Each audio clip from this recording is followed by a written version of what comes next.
भगवान श्री भगवान श्री जी की प्राप्ति के लिए दिनचर्या बनाई थी, जिसे आपका आदेश रहता है कि एक बार आपसे जो त्रुटि आप देख लीजिए।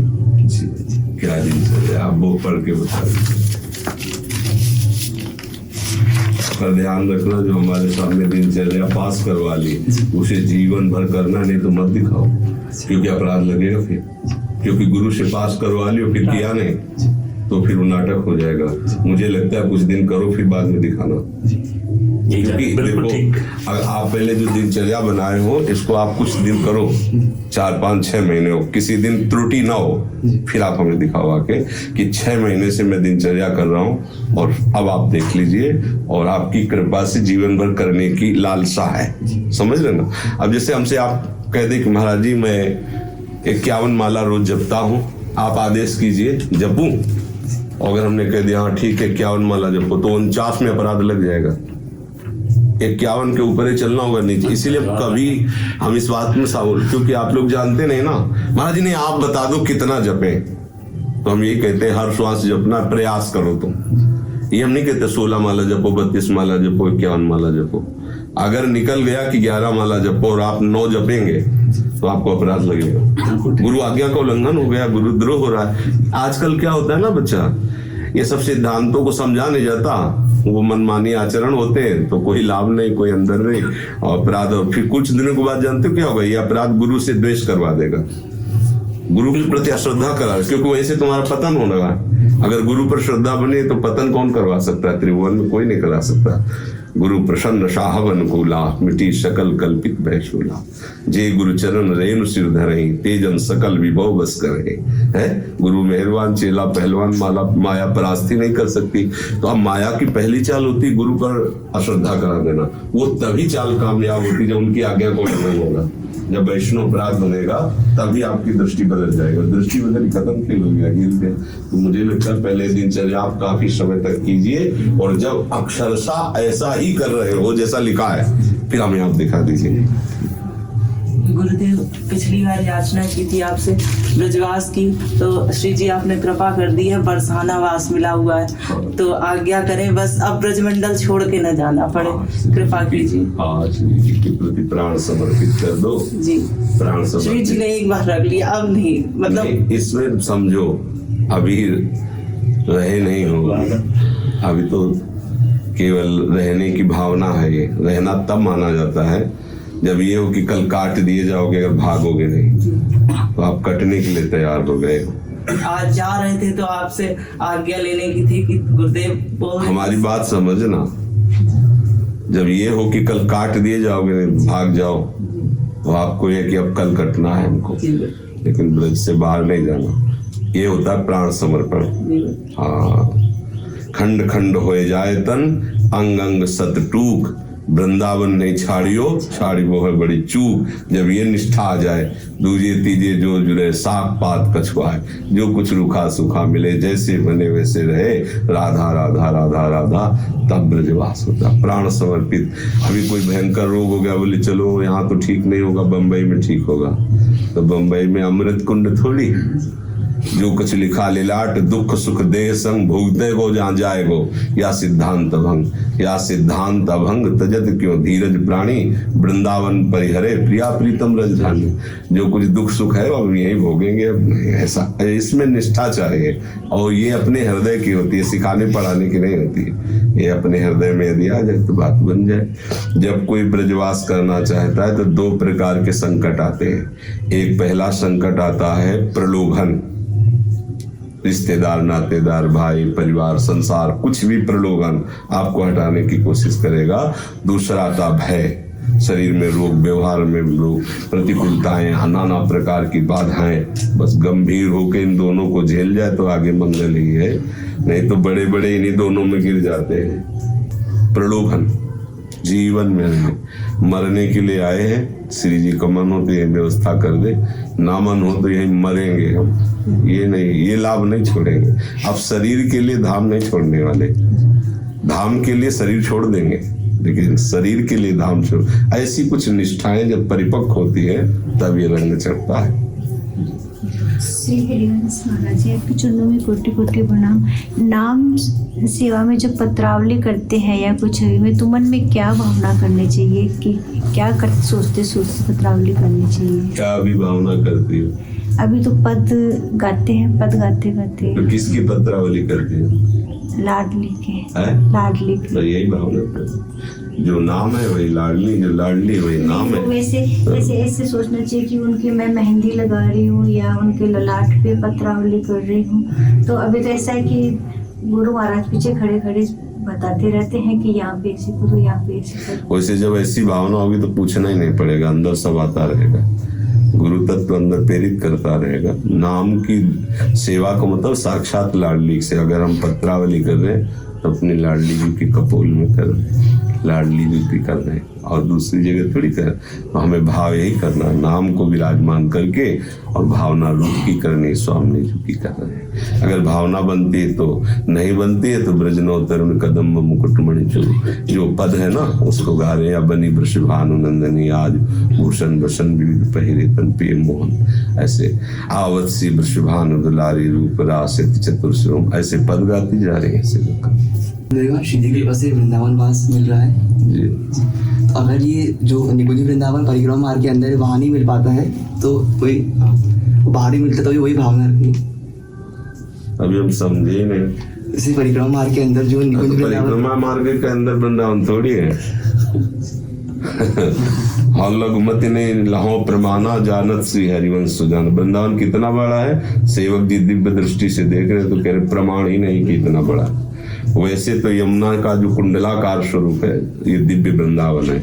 यमुना जी जो कुंडलाकार ऐसे हैं, कहीं भी हो तो यमुना पार ब्रजमंडल, और जैसे मानसरोवर है ना, पहले यमुना जी मानसरोवर को अंदर करके, मानसरोवर अंदर था और उधर प्रवाहित होती थी। अभी वाणियों में वर्णन है वृंदावन में मानसरोवर है। जो मानसरोवर है ना, आज यमुना जी इधर हो गई, मानसरोवर उधर हो गया, तो वृंदावन को इतना ऐसी छोटी बुद्धि ले रख ली चाहिए वृंदावन में।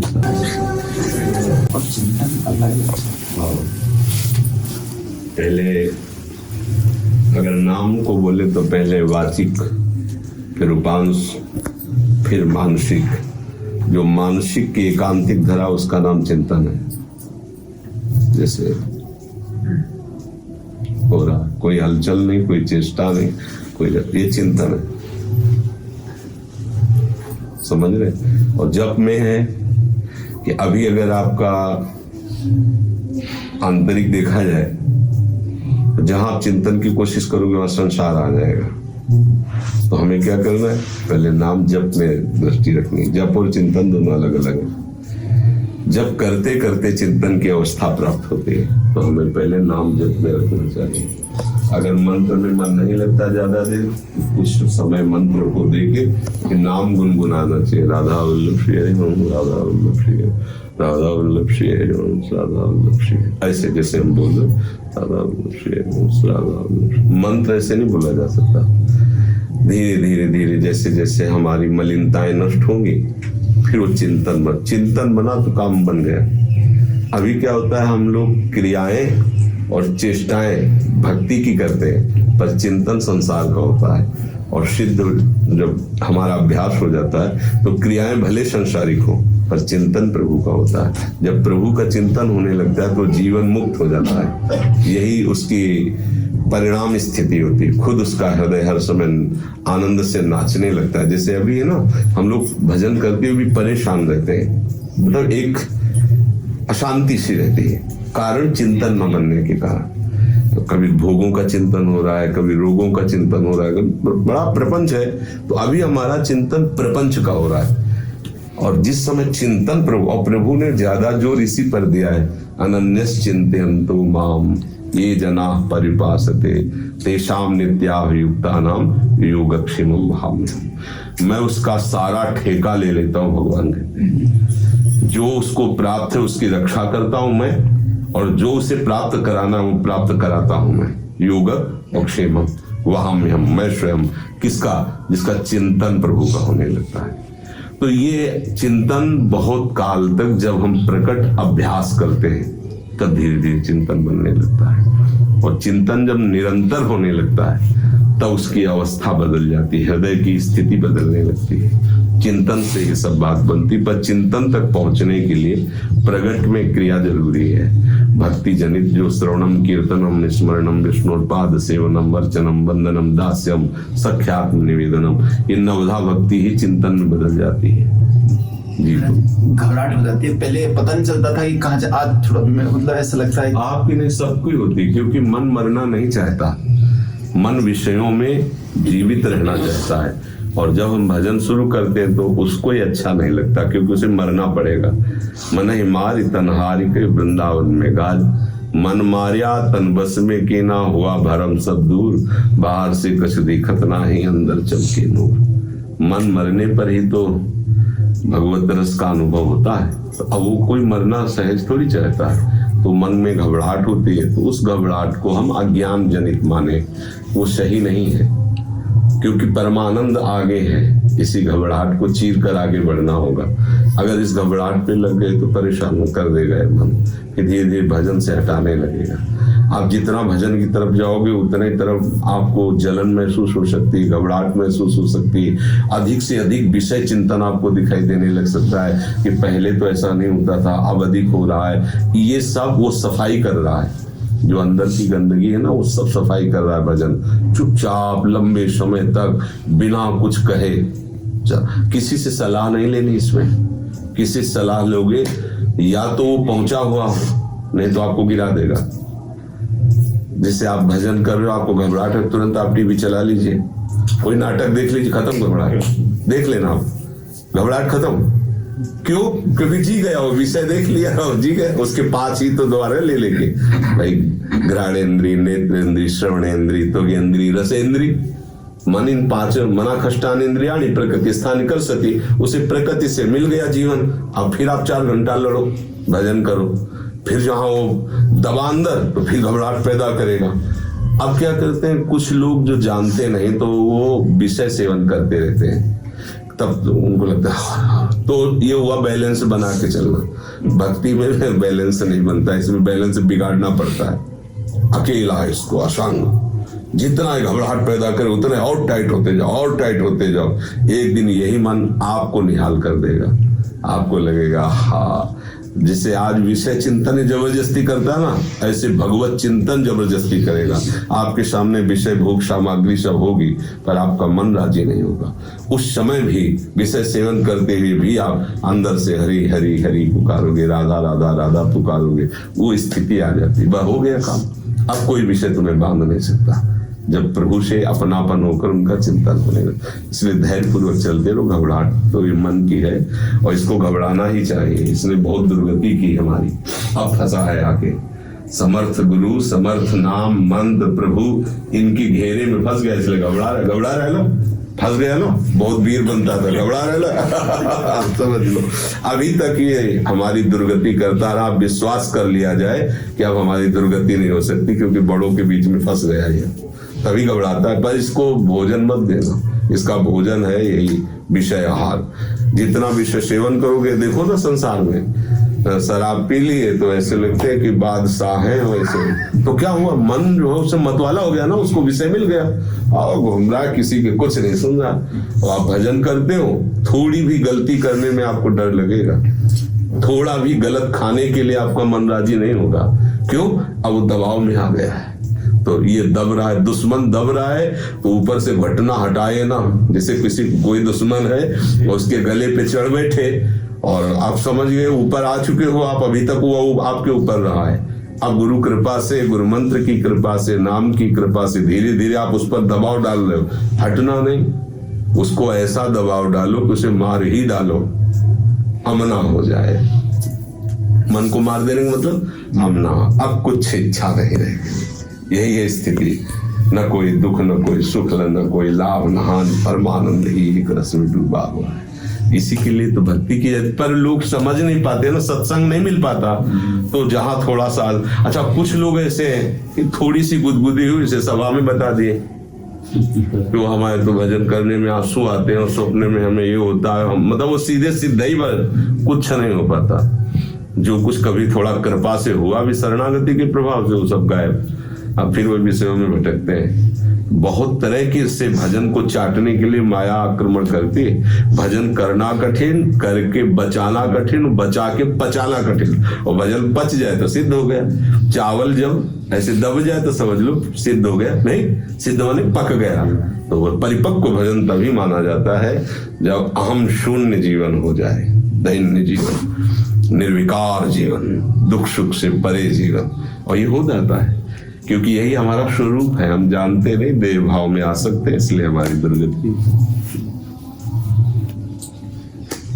गुरुदेव भगवान, एक प्रार्थना करती हुई थी, जैसे इस शरीर की सास और ससुर दोनों अंतर ध्यान हो गए, तो जैसे पहले कुल परंपरा जैसे कोई देवी देवता की पूजा चलती आ रही, तो मेरा उसमें मन नहीं बिल्कुल भी लग रहा।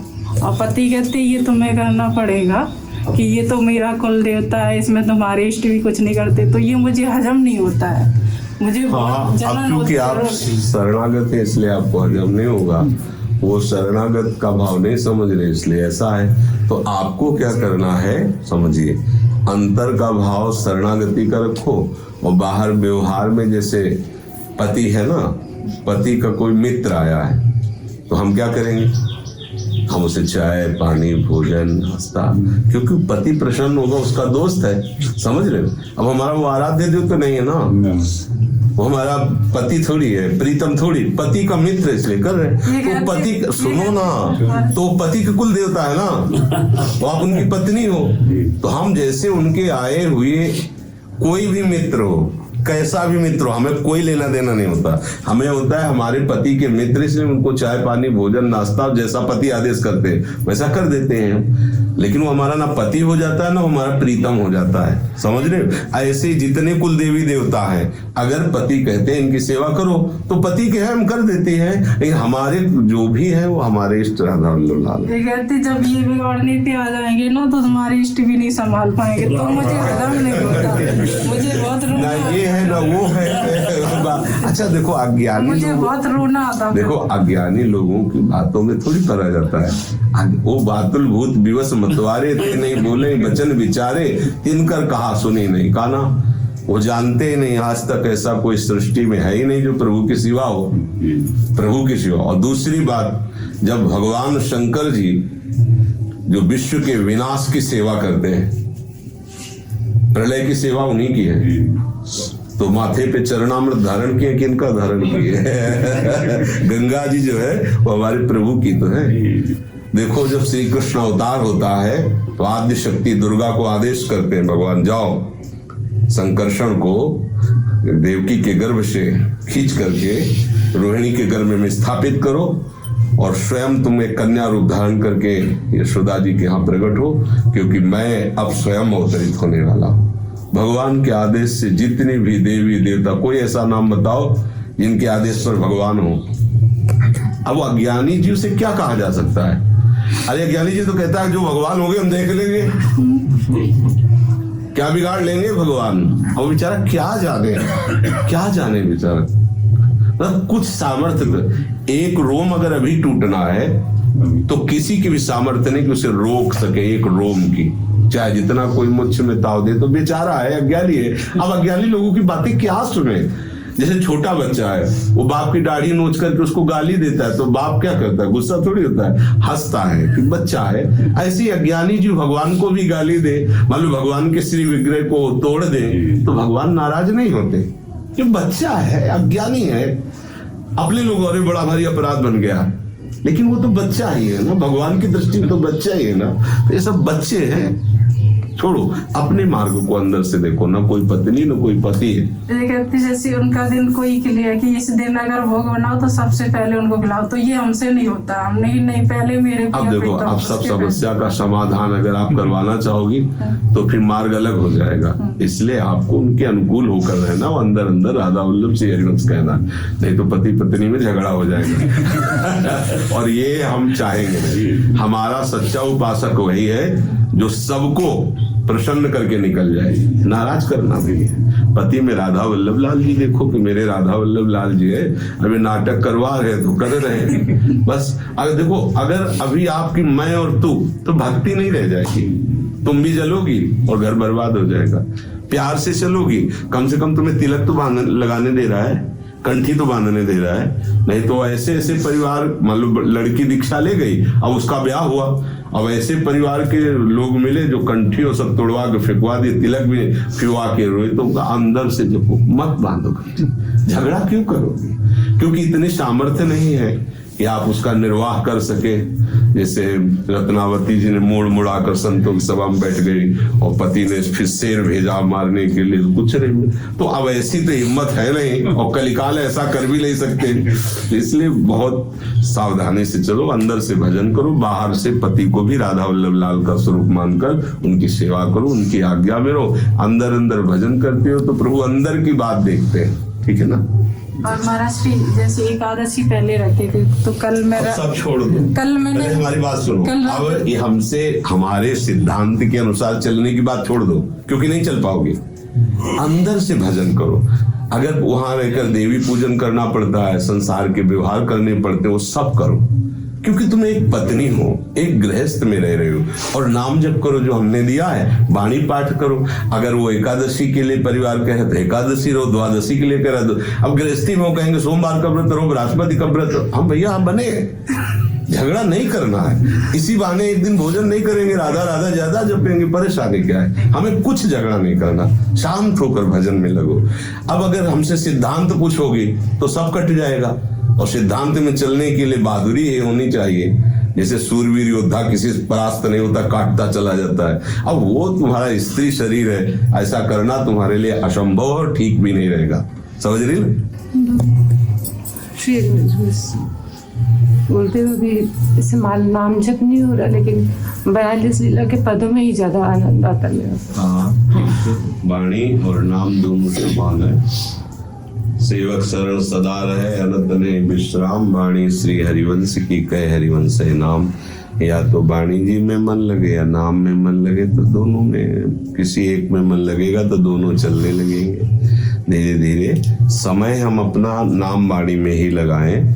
नाम में नहीं लग रहा तो वाणी में लगाओ, तो नाम में लग जाएगा। एक ही जैसे कोई चादर है ना, तो उसके 4 कोने होते हैं। जैसे चादर फैलाया जाए तो 4 कोने हैं। तो नाम रूप लीला धाम 4 है उपासना। एक पकड़ लो, एक कोना घसीटो, पूरा चादर आ जाएगा।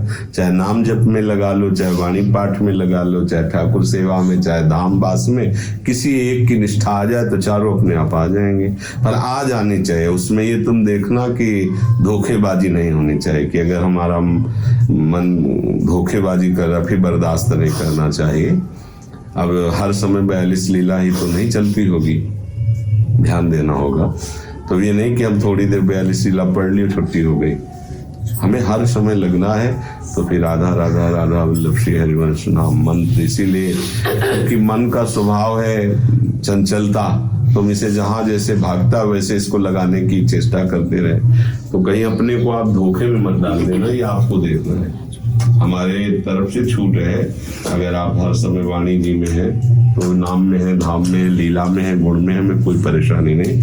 पर ऐसा धोखेबाजी ना हो कि थोड़ी देर हम वाणी पढ़ ली और हम सोच लिया कि हमारा हो गया। ऐसा ना सोचना। हम एक क्षण भी खाली ना रहे, हमें ये अभ्यास करना है। अब आप इसे देख लीजिए। महाराज जी भजन में अभी ऐसे पढ़ते हैं तो वहाँ की संगत के हिसाब से वैसे उसमें डल जाते हैं, नहीं तो फिर भजन फिर कभी बार छूट जाता है, लेकिन वैसे तो करते हैं। हाँ करते रहो। नए बच्चे नशा तो नहीं तो सीखे नहीं नशा के नशा करो, क्योंकि आज के नए बच्चे गंदी आदतें सीख रहे हैं। तो नहीं